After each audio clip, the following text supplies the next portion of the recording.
The following program may contain coarse language, violence, nudity, mature subject matter, or scenes which may not be suitable for all viewers. Viewer discretion is advised. All Hit Radio.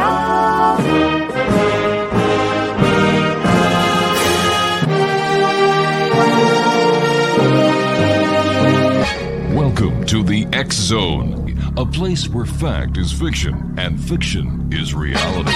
Now, here's your host, Rob McConnell.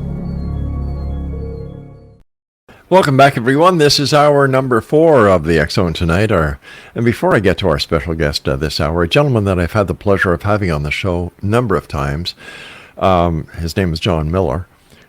I just have to do a little bit of backstepping here with our last guest, Mary Beth Lawton.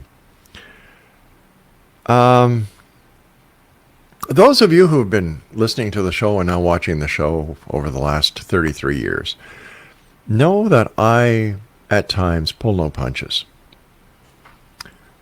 And I'll tell you, red flags were flying as soon as we started because she said that she did not know that this was going to be audio and video. Well, we send out information saying it is audio and video. And then she's a psychic. She should have known that it was audio video. She should have known that I was going to try and have her validate her abilities that she was talking about. And she should have known that I was going to ask her the financial credibility of her organization. But she didn't. She's gone.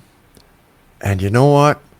I can hardly wait until we put that interview online for the members of the X Zone Nation who do not listen to or watch our shows live. But it'll be very interesting to see what happens.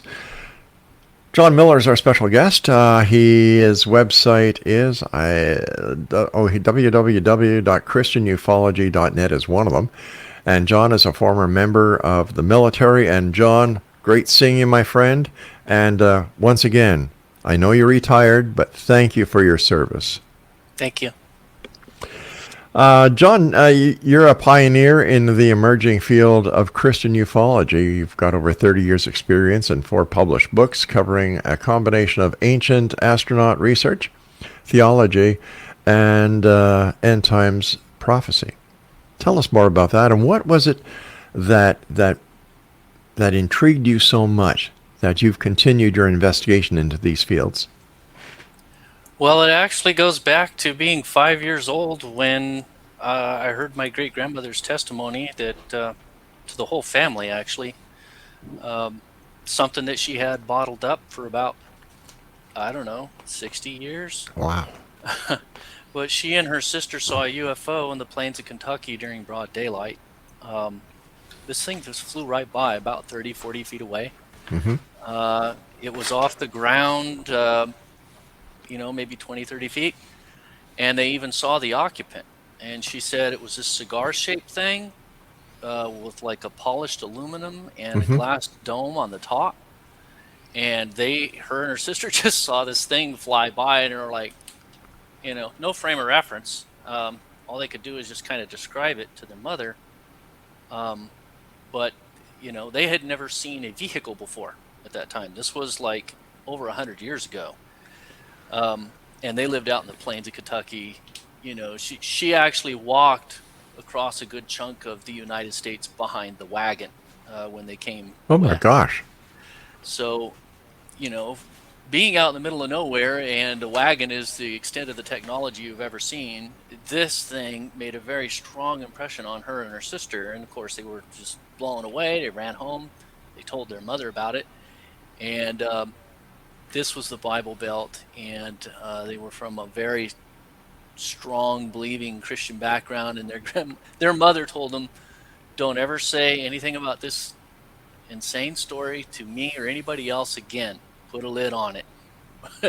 And they did what they were told. And her sister died a few years after that, which I found out about. I never found that out from her. I got her diaries, so I was reading that in her diaries and stuff. And but she kept this to herself for decades. And my great grandmother was just a fervent believer, and she married a My great-grandfather was an evangelist, pastor. They traveled the United States, went to most of the states in the United States at the turn of the century during the Great Depression and back then.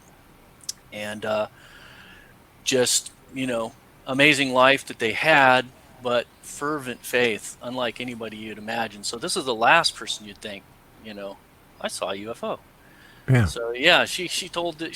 Told it to the whole family, reading a story in the newspaper about a UFO sighting, and then just dropped the bomb, And yeah, when I was a teenager, I saw a UFO, and she told us all the story. And I was only 5, I remember this back in 1975. So I'm like, what's my mom's like, Star Trek, Star Trek, we watch it, kind of like religiously we watch Star Trek. So that's how she relayed the story to me. And I just believed back then, okay, those things are real. The Bible's real. It's just both real. And I never gave it much thought after that. My grandmother didn't really consider it any big deal either, worth reconciling. She just said, I don't care what people think. Those things are real, period. But now, these days, we're hearing about abductions. The concept of alien life connects automatically into evolution. The Ancient Astronaut show is coming out, and just every single episode saying the Bible is wrong. It's all a mistake. All these religions are a mistake. We're actually seeded from the stars, and it's all about beings from other worlds. And that didn't set right with me. So when I first became a on fire believer back when I was 21, after I had a vision of heaven, I changed overnight. It was like Ebenezer Scrooge, right? I was one kind of guy one day, had this incredible dream, and woke up like, okay, I have to stop this. Things that I never would have quit, Could you share that dream with us? So Now, if you don't want to, John, I understand. yeah, I can. I even wrote it in a book. It's one of my books, The Eagle Star Prophecy. I talk about 3 dreams I had. 2 that I had when I was 12, where I was taken to heaven and shown things. But the last dream was when it actually became real to me, and I changed as a human being, because I was on, I was partying constantly. I was completely out of it, headed down the road of severe addiction. And God showed me in this dream, if I didn't stop, I was going to either be dead or in prison. But the dream is kind of odd. I was with a friend of mine. We ended up in this drug compound with people with machine guns all over the place. I was scared, and I'm like, I just want to get out of this. I don't know how I got myself into this mess. And a helicopter, a Black Hawk, came and landed right in front of us. The door opened, and we heard a voice, me and my friend, get in. We just wanted to get out of there, so we just jumped in this helicopter. The door shut, and off it flew. Before we knew it, this helicopter pilot was doing these crazy things. He dropped the helicopter down and went into this tunnel through a mountain. And when it came out the other side, there were these power lines we thought we were going to hit, and he did a flip around them just to prove that whatever it was, he could handle it. And then he flew up, and we're on this plain of golden wheat fields for as far as the eye could see, beautiful sunrise, and all of that crap was behind us, and we were finally free, and I felt so relieved. And then I started to wonder, who's this pilot? What is this all about? And I looked up in the front, and the pilot was invisible. I saw a dent in the seat, and I saw the controls moving. But he was invisible. And so I sat back and I said to my friend, Ramey, dude, the pilot's invisible. And we still kind of giggled about it, and we're like, what is this all about? And then suddenly it landed, and the door opened, and we both jumped out. We heard, get out, and we got out. And then the voice said to my friend, you get back in. So he got back in, the door shut, and off flew the helicopter. And I was back at the compound, but it was daytime, and there were a bunch of dead bodies all over the place. So I was taken right in the nick of time before something horrific happened. And that's kind of how it was relayed to me. Like, if you don't stop, something very bad is going to happen to you. And I ended up walking out of that place, and then I woke up. And the most amazing part about it is after I woke up, because I was sitting in my bed and recalling the dream and how good I felt, like all of these addictions and everything were just gone. Addictions I had for years, gone. And I remember just recalling the dream in my head when I got to the pilot part, and I'm like, oh yeah, it was invisible. Who was that pilot? And I asked the question, just thinking to myself and verbalizing out loud. But the answer was verbally given in my ear: Jesus. And it hit me like a bolt of lightning. I mean, just this energy blasted me, and it was pure love saturating me. The vibrations just incredible. I fell out of my bed. I felt him there in my room, and I decided, okay, you got me. This is like my Apostle Paul Emmaus Road or Road to Damascus moment, you know. And that was when I was 21, so it was 31 years ago that happened. And all the things I was doing at that time, overnight, I quit. So, but then, life kicked in and I started resuming normal things. But, I had a checklist. I'm like, well, what do Christians do? I know Grandma taught me to pray and stuff. So obviously, yeah, I got to pray every day. But I think I got to go to a church now, and I need to get baptized. And let's read the Bible. Pulled open the Bible and I started reading it, and all my life had been spiritual, totally immersed in occult and paranormal type stuff. It just totally fascinated me. So I was encyclopedic with all of this stuff. But now I was reading the Bible, and in Genesis, I'm reading creation, and I only get to Genesis chapter 6, and I'm reading about these otherworldly beings crossing with humans and creating these genetic monstrosities, giants known as the Nephilim. And I'm like, wow, I know what this is. And I haven't heard anybody say a single word about this in any church, in any sermon, ever. All right, let's have a bit of cliffhanger here because I have to take a break. Yeah. Exonation, our guest this hour is John MILOR. And what's the best website for you? You've got a number of them here. Go to johnmilor.com. JOHNMILOR. I'm sorry, I've been calling you Miller. It's Mylar. Yeah, Milor. Okay. All right, stand by, John. Thank you for joining us, and we'll be back on the other side of this break. Don't go away. Welcome back, everyone. John MILOR is our guest of this hour. www.johnmilor.com. That's MILOR. JohnMILOR.com. So the aha moment came with the book of Genesis, with I would imagine, the Nephilim. Yeah, that's what first woke me up. And then, of course, I remembered Von Daniken's stuff, and I had that in my head, but I kind of looked back before this experience. I was more UFOlogist, less Christian. I was just, right. I accepted evolution. My head was all over the place with, reality. But, after that experience, I was like, I'm going to read the Bible, and I'm going to do my best to understand it and not make any concessions for it. I'm a believer first, ufologist second. So right. Von Daniken has got that reversed.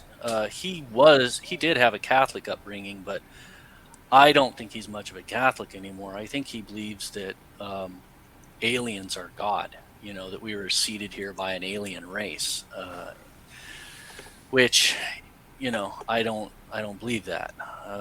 The Bible specifically says it is Elohim. It identifies him as being the one who created heavens and earth, that he's the one that created humanity. And in the future, we're going to receive the gospel from angels, it says in Revelation 14:6, which is an interesting thing, and I'm wondering what that's going to look like.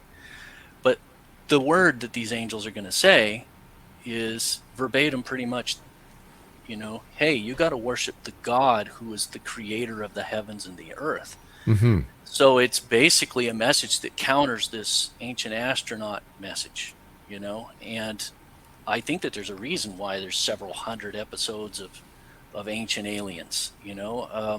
That show might even be funded by our government in some way, to produce this message to get people ready for something that's coming, because they think Christians are going to freak out. And there's still enough Christians here that if our sky were to be populated with a bunch of spacecraft tomorrow morning, they would be flipping out. So that's part of the reason for my book. There's two reasons for it, two missions. One is to reach Christians and let them know, hey, there's another way that you can understand this, another lens that you can look through it that is scripturally solid. You don't have to make concessions and throw away your faith. You can believe that extraterrestrials are real and still hold on to your faith. And Senator Burchett, Tim Burchett from Tennessee, not senator, he's a congressman, representative, but he believes the same thing. So I'm glad we have at least somebody in our government that kind of sees things the way I do. And I sent him one of my books, and he was cool enough to write me back. So that is cool. Yeah. The Bible, in my opinion, is the greatest book that has ever been written. It is a book that, when you read it and you follow it, it just makes you a better person. What it does is it teaches you right from wrong, and there's nothing wrong with that. This is what the world needs. And I believe that the Bible also proves the existence of possibilities beyond our understanding. And I don't understand why people have to believe that whatever happens on this planet is not due to God or Jesus, that it has to be extraterrestrials. I've never understood that mentality. Yeah, why is it one or the other? Yeah. The ironic thing is the foundations of our modern day science came from believers, came from theologians. Sir Isaac Newton was a theologian. That's right. The father of genetics, Mendel, was a theologian. Copernicus, the first one who conceived of the idea that the earth was not in the center of the universe, he was a theologian. But he had to keep it under wraps because the church has this habit, and it goes back for a long time, of getting fixated on things that are not right and elevating their level of importance to something that's just, it was never meant to be that way. The Bible nowhere says that the earth is the center of the universe. Yet the early church, or the church back in his day, in the 1500s, they were absolutely, this is heresy to suggest that earth is not in the center of the universe. It's like, where did they get this idea? They just read a few things. God created the heavens and the earth. Oh, because of that sentence, Genesis 1:1, then the earth must be in the center of all creation. Well, maybe it is, but maybe not in the way that you think. Exactly. Solar regulation, earth goes around the sun, So, and this is just another example of that. People thinking that angels can't possibly be extraterrestrials because it's a mixed metaphor. They can't wrap their head around it. So a lot of my research basically deals with, definitions. What's heaven? What's the difference between heaven and earth? Is heaven physical? Actually, it is.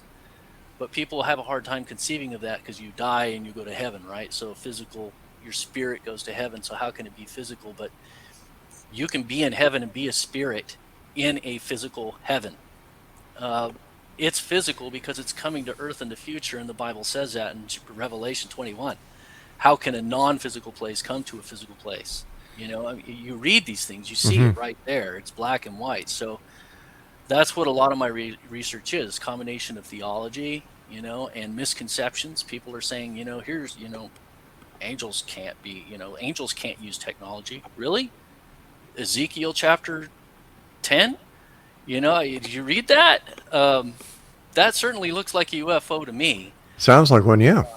Yeah, there's just all kinds of things in the Bible, that this column of cloud and fire at Yeah. day and cloud at night and feeding the nation of Israel for 40 years and then the Red Sea parting. And it does look like technology. And any ancient astronaut theorist is going to say, yeah, that's technology. Those are ETs.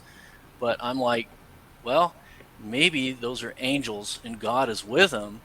And maybe the angels are using technology, but that doesn't mean God is limited to have to use technology. You don't have to cross that bridge. You can take the position that God delegates a lot of functions to angels. He's not a micromanager. He created this universe, he created it full of life. He gave these angels responsibilities. And they use technology. The Bible is very clear about it. So I don't see the problem. And my grandmother never even saw the problem either. So I'm kind of with her, except I'm trying to explain this to a lot of people. What is your biggest hill that you have to climb when presenting your belief to other people who have no concept of what true religion and true, what the Bible is all about? It depends. People get hung up on certain things, like the concept of heaven not being a physical place, but being rather this symbolic thing, and it's something incomprehensible. When the Bible uses plain language to describe heaven. It describes it as a place with clouds, with cities, with people, with animals. That's a physical place. It's an Yeah. atmosphere. It's obviously a glorified planet, the way it's described.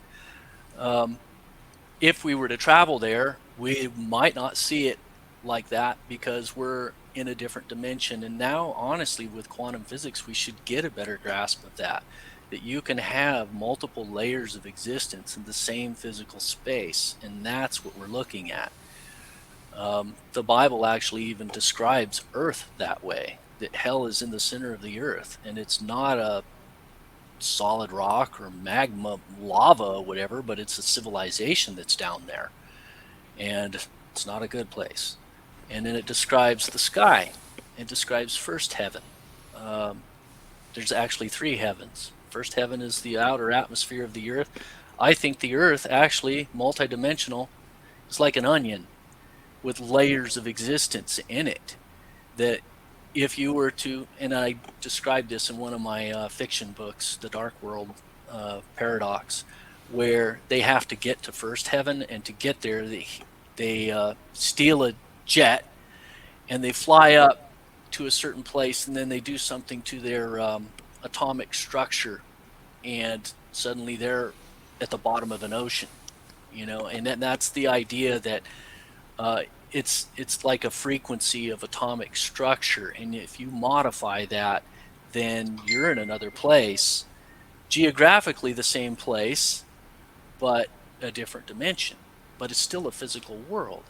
The idea of parallel universes and stuff like that, it all ties into it.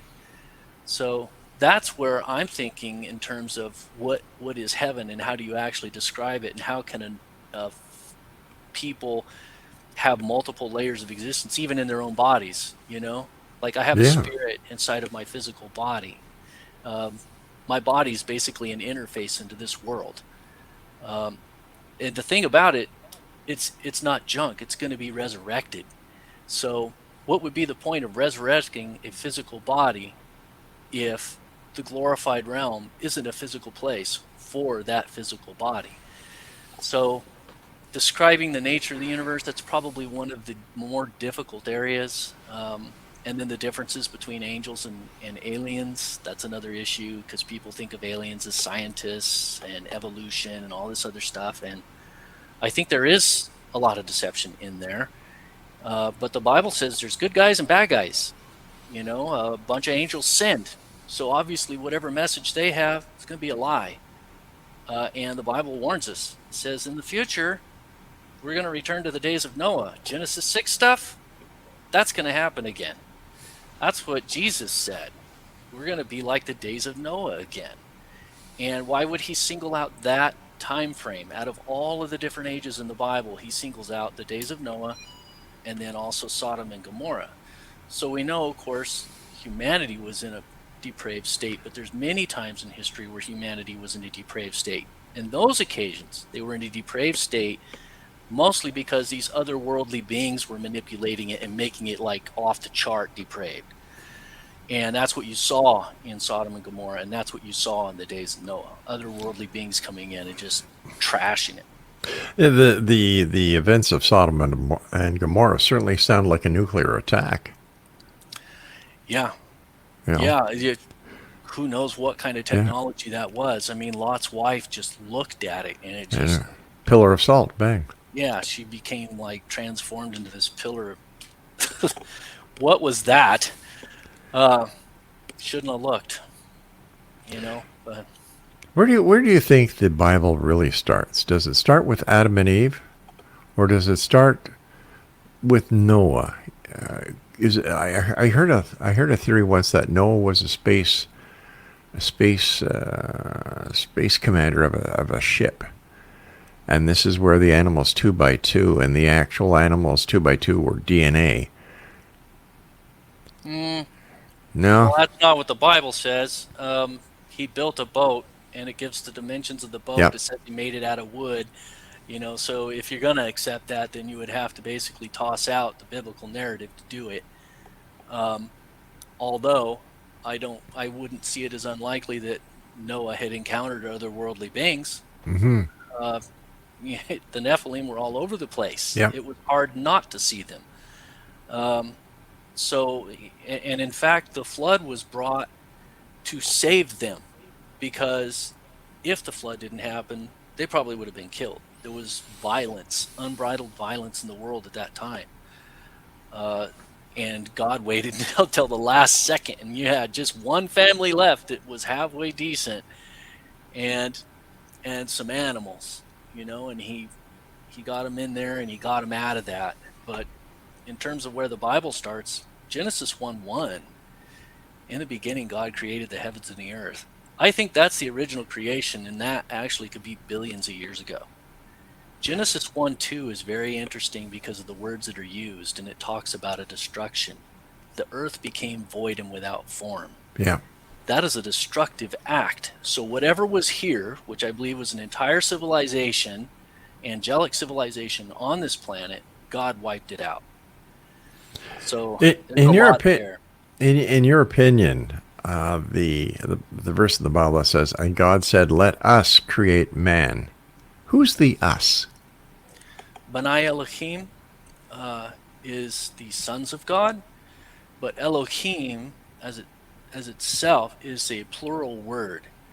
So I've had discussions with this about theologians that, you know, wanted to make this their bridge to burn. You know, Dr. Heiser, he really was emphatic about it, that there is a Godhead and God did the creating, but the other angels were present, and that's what his big thing was. And I'm like, yeah, I don't have an issue with that, you know. Mm-hmm. But I think that Elohim is a word that refers to the Trinity. The Trinity is detailed in the New Testament. Colossians chapter 1, I mean, tells you that it is through Jesus that God made everything, and the Holy Spirit is identified with God and his Spirit. All three are present at Jesus' baptism. So you have Father, Son, and Holy Ghost. This is God's nature, sort of like time. One thing, but past, present, and future. Three roles. I mean, our existence is created so that we can understand the Trinity. But that word actually refers to the Trinity, and that's my take on it. John, stand by. We've got to take another break here. Exonation John Milor is our guest, www.johnmilor.com. And we'll both be back on the other side as we continue this conversation from our broadcast center and studios in St. Catharines, Ontario, Canada.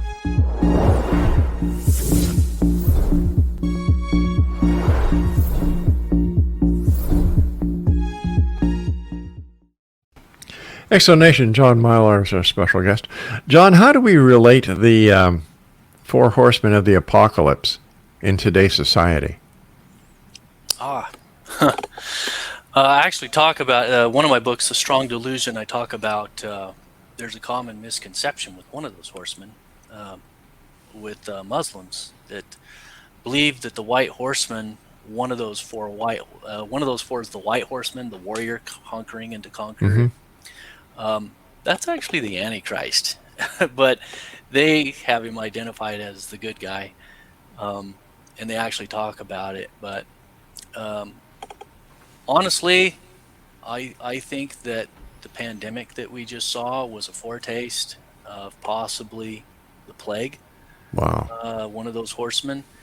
Um, Seeing everything that happened, the way that it went down, the censorship, uh, and even now, trying to mandate kids to get the vaccine when they even know that the vaccine is more of a threat to kids than COVID. Um, there was research that just came out from John Hopkins on that, and it's like they're still doubling down. They're still trying to force everybody to take this.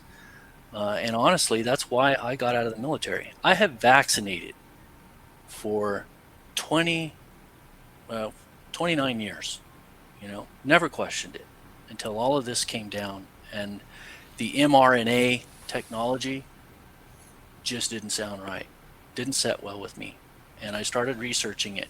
And the more I found out, the more I'm like, no, I can't bring myself to do it. So I held out as long as I could, but basically they're going to force us to do it in the military with this administration. So I had the option to retire, and I did. But seeing the way they were going with it, trying to force people to do it, Hmm. it came to my attention that, this is exactly how the mark of the beast is going to happen. It's going to be something that they're going to try to force people to do, and there has to be a drive behind it that will make it um, seem like it's a moral imperative. You have to take this mark, this thing and Bill Gates is already talking about it, tracking vaccinations with a global tracking system. And this system, you can't get away from it. You'll be able to tell if somebody's vaccinated with this thing. And he's pushing for it now. So he was the one talking about COVID 10 years before COVID happened, saying that we were going to have a Are you pandemic. still there, John? Yeah. Yes, I am. Can you hear me? Is it possible that, yeah, I can now. Is Oh, it okay. possible that Bill Gates is the Antichrist? No, no, the Bible's clear where the Antichrist will come from. It's clear, a lot of connections about the political connections. He'll be in the Middle East. Uh, Geographically, probably the nation of Syria. It's a nation that has to be north of Egypt because he'll be at war with a king from Egypt. Hmm. So, I mean, the Bible tells you all of these clues, and you piece together Daniel's prophecies and then prophecies in Revelation. They actually give geographic pictures that span time, so that if the countries change names, you would still know where they were coming from.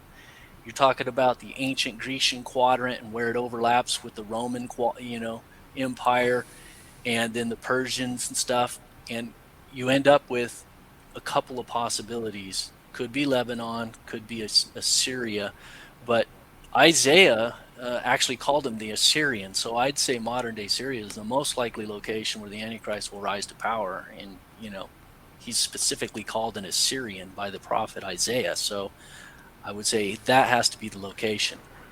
In your opinion, are we in the end times right now? Yes. Yes. And I honestly keep wondering, like, how much further can we keep going? How bad is it going to get? Hmm. Um, but everything that we see in the world today, just everywhere you look, and you start to describe what's going on, there's Bible prophecy behind it.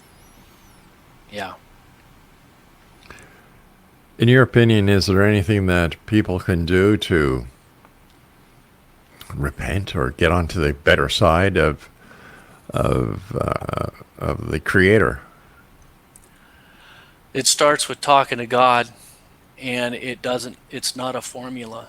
Um, the more I read the Bible and the more I have developed my relationship with Hmm. God, it's just, He is so personal. so down to earth. That's funny, God. People think of him as in heaven and disconnected from us, but he's the most down to earth human being that anybody would ever know. He's easygoing, and he's so forgiving. So it starts with a conversation with him, and it doesn't even have to be. You might not even know what to say. The thief on the cross, he was like, Oh he yeah. didn't even say forgive me. He just said, please remember me. And Yeah. Jesus is like, you're good, close enough. He's looking for an excuse to forgive people if they're just willing to open a dialogue with him. And once you do that, and he sees that it's a genuine act of communication, people reaching out to him, then he will come and meet them. And it will be something that's just amazing. John, what effect do you think that the youth of today are facing because they've taken the Bible out of schools? That is probably one of the biggest signs, not so much the Bible, but the attack on the youth, the attacks on their identity, the attacks on, trying to get them to believe anything that will reject the Bible in any way, shape, or form, and they package it in all of this nice euphemisms, but it's hideous what's happening with kids today that, and I speak as a father and grandfather. I see it happening all around, and it's terrible. Yeah. I mean, honestly, if I were homeschooling, if my kids were in school today, I'd be homeschooling, because it's so toxic. Schools, not just dealing with other kids and all of that, but the teachers, the curriculum is just toxic. Man, just lots of prayer. Lots of prayer. Kids need it. The world needs it.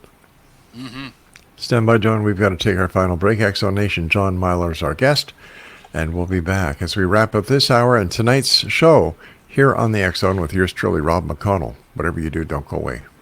John MILOR is our guest. First of all, John, thanks very much for joining us tonight. Always a great pleasure talking to you. Thank you. I heard somewhere that there used to be an angelic civilization here on Earth. Yeah, the Bible actually talks about that. So, like I mentioned, Genesis 1:1 is when Earth started in its creation, and then Genesis 2:1-2 through 2:25 is the recreation of the Earth to a habitable state. That's how I've come to understand it. It's also known as the gap theory. But what existed before the recreation, and why did the Earth get destroyed? The word used there in Genesis 1:2 is tohu, which means became destroyed. God destroyed. It says God created the heavens and the earth, and then he destroyed the earth. That's what it means. It became void and without form. So whatever was here, it was absolutely demolished. And you come to find out in Isaiah 14 and Ezekiel 28 that there was another civilization here. It describes Lucifer as a king, and it said that this was before he sinned. If you want to know about what happened before, you read in Isaiah 14 and you read in Ezekiel 28. The law of double reference with prophecy, because prophecies tend to echo throughout time and they repeat. But the first iteration of this repeated prophecy was in Lucifer's kingdom when it was destroyed, and why it was destroyed. Lucifer was an angel. He was glorified. It says he walked in the Garden of Eden. So how can he be a king on earth in the Garden of Eden when Adam and Eve were given dominion over the earth? It had to be before them. So the more you read it, the more you understand it. A king isn't just a king by himself. He's got a kingdom. He's got subjects. So there had to be angels here. So there was a whole angelic civilization on this planet. And Satan sinned, because it says he actually left the earth, and ascended unto the clouds and into the throne of God, into the sides of the north.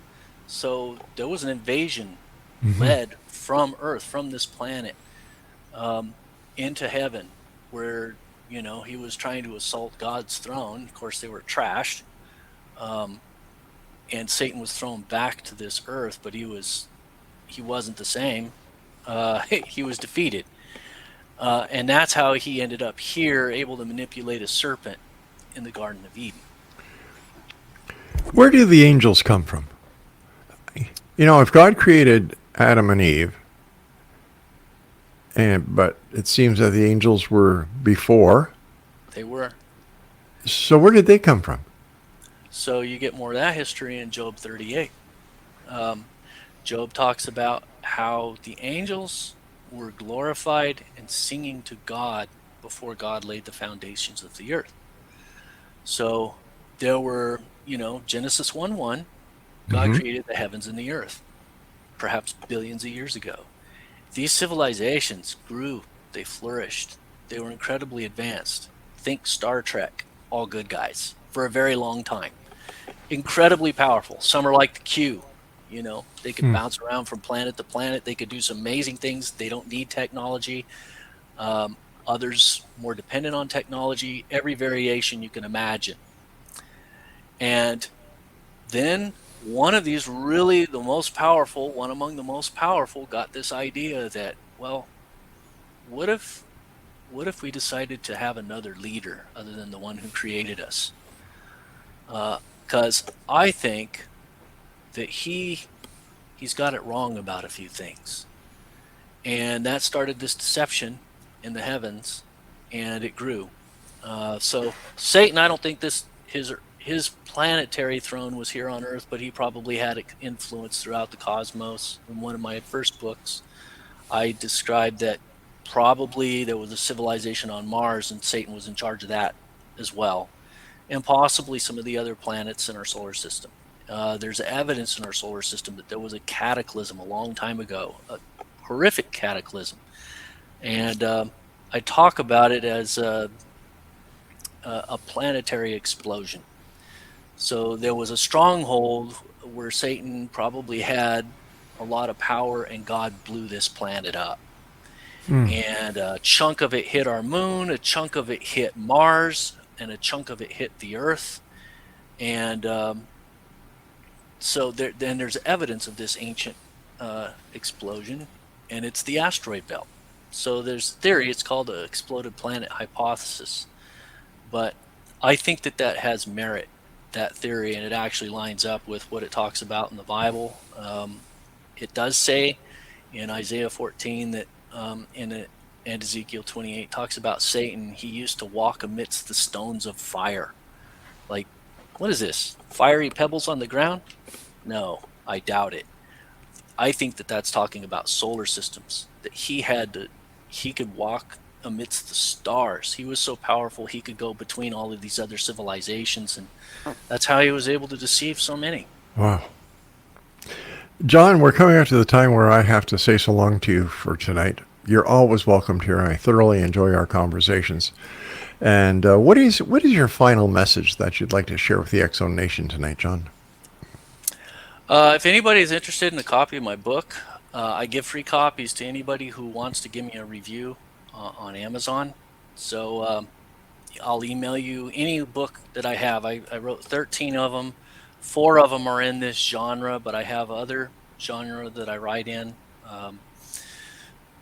I'm all over the place when it comes to things to write about. I have a children's book. I have a book, a fantasy book, different stories. But email me, and JMILOR, JMILOR at yahoo.com, or on my website, johnmilor.com.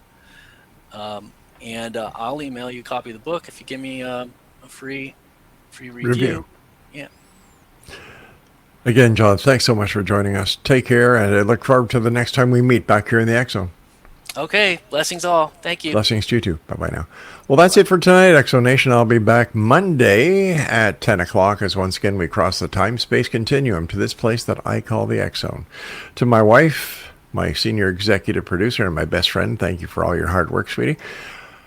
Craig West, Master Control, and Mac Alexander, our Director of Programming. And from everyone else here at the X Zone, Rob McConnell Media Company, to each and every one of you, good night, have a safe weekend, and always remember, keep your eyes to the sky and your heart to the light. Good night now.